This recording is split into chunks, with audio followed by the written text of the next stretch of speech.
जय हिंद। आज हम मना रहे हैं अपनी आजादी की 75वीं वर्षगांठ, जिसमें हम मना रहे हैं आजादी का अमृत महोत्सव। इसमें जो ये वर्ड है आजादी, ये आजादी हमें यूं ही नहीं मिली है। इस आजादी के लिए हजारों सैकड़ों लोगों ने अपने खून बहाए हैं, अपने परिवार का, अपनी जिंदगी का त्याग कर दिया। उसके बाद हमें ये आजादी मिली है। ऐसे हीरो के बारे में आपने जरूर पढ़ा होगा और इनके नाम आपको इतिहास के पन्नों में अक्सर दर्ज मिल जाएंगे। लेकिन ऐसे बहुत से हीरो थे जिनके नाम इतिहास में दर्ज नहीं हो पाए, इनके बारे में हम लोग नहीं जानते, या कुछ नाम हम जानते भी हैं तो उनकी हिस्ट्री, उनके बारे में हम लोग नहीं जानते हैं। ऐसे ही एक पर्सनैलिटी है जिनका नाम है बिरसा मुंडा। बिरसा मुंडा ट्राइबल कम्युनिटी के भगवान माने जाते हैं। अभी ये न्यूज में आ गए हैं, क्यों आए हैं ये थोड़ा सा मैं भी इस वीडियो में बताता हूँ, और एक शॉर्ट टाइम फ्रेम के अंदर हम ये जानते हैं कि बिरसा मुंडा कौन है। ठीक है, और ऐसे हीरो को याद करना आज हमारे लिए क्यों इंपॉर्टेंट हो जाता है। इनकी जो लाइफ रही है वो हमारे लिए बहुत ही प्रेरणादायक रह सकती है। मैं चाहूंगा कि इस वीडियो के बाद भी आप इनके बारे में जरूर और जरूर कहीं ना कहीं इनके बारे में पढ़ाई करें। देखिए, वैसे तो बिरसा मुंडा जी, इनका जीवन बहुत कम टाइम का रहा है। महज 25 साल की ही जिंदगी इन्होंने जी थी। और इनका जन्म कब हुआ था? 15 नवंबर 1875 में झारखंड, झारखंड है, वहां पे एक उली हाटी ऐसे कुछ नाम से एक गांव हुआ करता था, वहां पे इनका जन्म हुआ था। इनका जन्म मुंडा ट्राइब में हुआ था, मतलब एक ट्राइब है, मुंडा फैमिली में हुआ था, वहां पे इनका जन्म। बहुत ही एब्जेक्ट पॉवर्टी इन्होंने फेस करी है, एक बहुत ही गरीब परिवार में इनका जन्म हुआ था। ऐसे टाइम पे इनका जन्म हुआ था जिस टाइम पे जो अंग्रेज थे, ब्रिटिश राज था, हमारे इंडिया में धीरे धीरे अपने पांव पसार रहा था। और 1875 का टाइम वो टाइम था जिसमें पे अंग्रेज या ब्रिटिश राज क्या कर रहा था, धीरे धीरे इस एरिया की तरफ अपने पांव बढ़ा रहा था। ये एरिया कौन सा है? छोटा नागपुर पठार वाला एरिया है। इसके जंगलों में यहाँ पे ईस्ट इंडिया की तरफ या नॉर्थ इंडिया की तरफ अपने पांव, इस जंगलों में अपने पांव पसार रहा था। इन जंगलों में आने के बाद वो लोग क्या करते थे, जो ट्राइबल कम्युनिटी होती है, जिनको लोग वीक समझा करते थे, कमजोर समझा करते थे, इनकी जमीन को हड़पते थे, इनके कल्चर को खत्म करने का ट्राई करते थे, और इनकी सोसाइटी को भी ये लोग खत्म करने का ट्राई किया करते थे। जब अंग्रेज यहाँ पे आए तो 1875 के आसपास, उस समय भी इन्होंने क्या किया, यहाँ पे जमींदारी सिस्टम को लेके आए, जमींदारी सिस्टम लाए, और इनका जो अपना परंपरागत सिस्टम हुआ करता था उसको इन्होंने धीरे धीरे खत्म किया। जमींदारी सिस्टम के अंतर्गत उसके बाद इन्होंने धीरे धीरे क्या किया, ब्रिटिश राज ने यहाँ पे लैंड जो मनी लैंडर्स थे उनको लेके आए, अलग अलग जमींदार को यहाँ पे एंट्री कराई, जो कि बेसिकली आउटसाइडर्स हुआ करते थे। ये सब कुछ करने से क्या हुआ कि यहाँ के जो मूल रूप से जो लोग हुआ करते थे, जो लैंड ओनर्स हुआ करते थे, वो धीरे धीरे लेबर में चेंज होते गए। उनको अब लेबरी का काम मिलने लगा, और उनको ऊपर से फोर्स लेबरी इनको कराई जाने लगी। इनका इस तरीके से यहाँ पे उत्पीड़न किया गया। और जो मिशनरीज हुआ करती थी, जो अपने धर्म का प्रचार और प्रसार किया करती थी, वो यहाँ पे आई, इनके धर्म को खत्म करने का ट्राई किया, और इनके कल्चर को खत्म करने का ट्राई किया। अपने धर्म और अपने कल्चर को फैलाने का यहाँ पे उन्होंने पूरा और पूरा प्रयत्न किया था। ऐसे टाइम पे बिरसा मुंडा जी पैदा हुए थे 1875 में। अरे वही टाइम है, 1880 का टाइम है, जब ये लगभग महज 5-6 साल के रहे होंगे। यहाँ पे एक आंदोलन भी चल रहा था जिसको हम सरदारी मूवमेंट कहते हैं।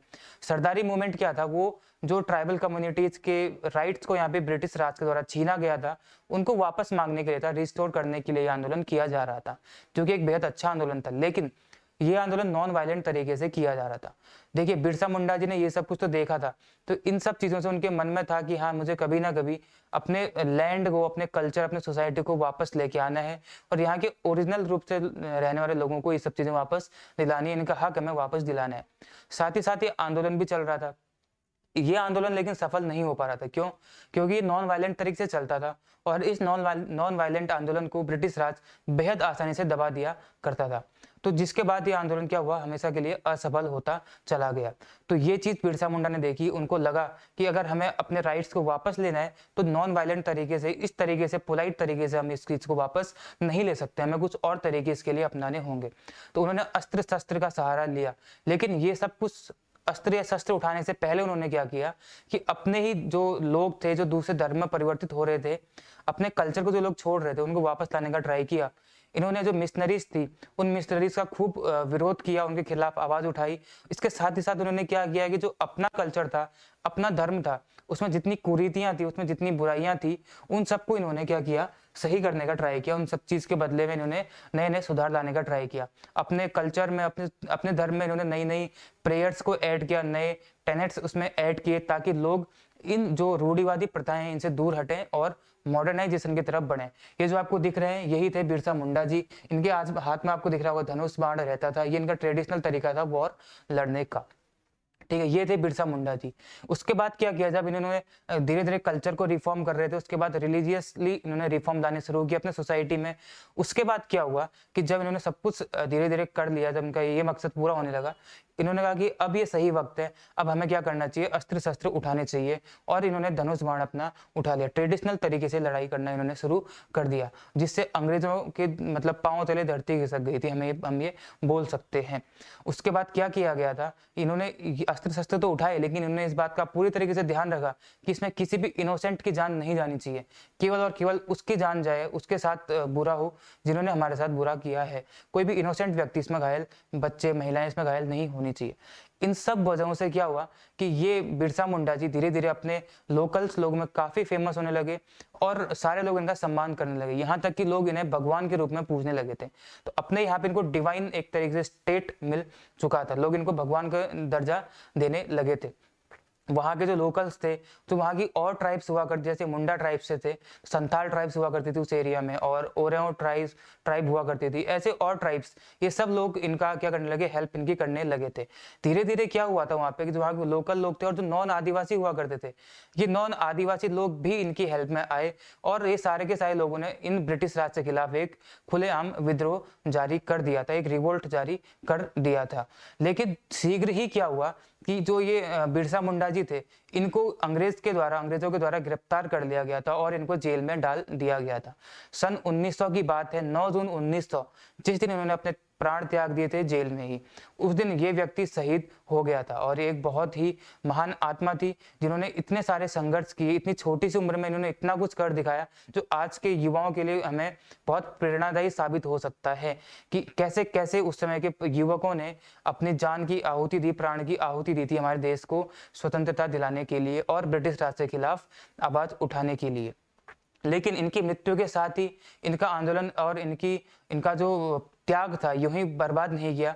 ठीक है, वो पूरा ऐसे ही बर्बाद नहीं हुआ, बल्कि क्या हुआ, उसके बाद अंग्रेजों को समझ आया कि हाँ, हम लोग कहीं ना कहीं इनके साथ गलत कर रहे हैं, इनके कल्चर के साथ, सोसाइटी के साथ, इनके धर्म के साथ हम लोग खिलवाड़ कर रहे हैं, तो हमें ऐसा नहीं करना चाहिए। उसके बाद वो लोग क्या ले गए, एक एक्ट उन्होंने पारित किया सन 1908 में, जिसको बोलते हैं छोटा नागपुर टेनेंसी एक्ट।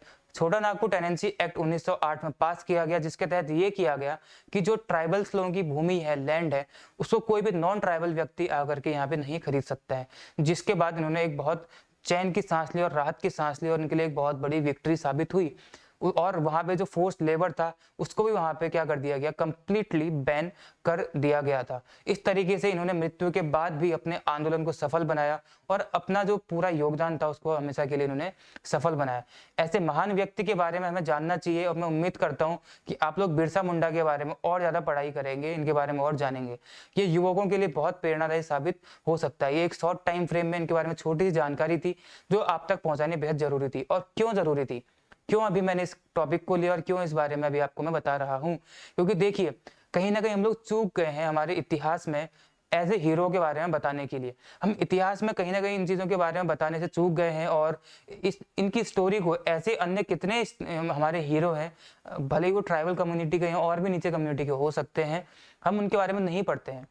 हमारे इतिहासकार इनके बारे में हमें बताने से कहीं ना कहीं गलती कर बैठे, इस चीज को हमें मानना चाहिए। लेकिन हमारे जो प्रधानमंत्री हैं, यशस्वी प्रधानमंत्री मोदी जी, प्रधानमंत्री नरेंद्र मोदी जी, इनके द्वारा इस चीज को याद रखा गया और 75वीं वर्षगांठ पे इनके कल्चर को सम्मान देने के लिए, इनके योगदान को, आजादी में इनका क्या सम्मान था, वो सब कुछ करने के लिए 15 नवंबर को इन्होंने क्या किया है, जो कि आज का ही दिन है 15 नवंबर, इसको जनजातीय गौरव दिवस के तौर में मनाने का ऐलान किया है। आज के बाद जनजातीय गौरव दिवस के तौर पे 15 नवंबर का दिन मनाया जाएगा। क्यों? क्योंकि इस दिन था बिरसा मुंडा जी का जन्मदिन। बिरसा मुंडा जी का जन्म मैंने आपको बताया था 15 नवंबर 1875 को हुआ था, इसीलिए इस दिन को चूज किया गया है जनजातीय गौरव दिवस के तौर पे। इनके कल्चरल हेरिटेज को, इनके योगदान को हम सम्मान दे सके, उसको मोटिवेट कर सके, उन चीजों को हम बढ़ावा दे सके, और इन लोगों का, ट्राइबल लोगों का हम सम्मान कर सके, इनको हम प्रिजर्व कर सके। इन सब चीज के लिए हम लोग इस दिन को मनाएंगे और इनके योगदान को हम लोग सम्मान देंगे और इसको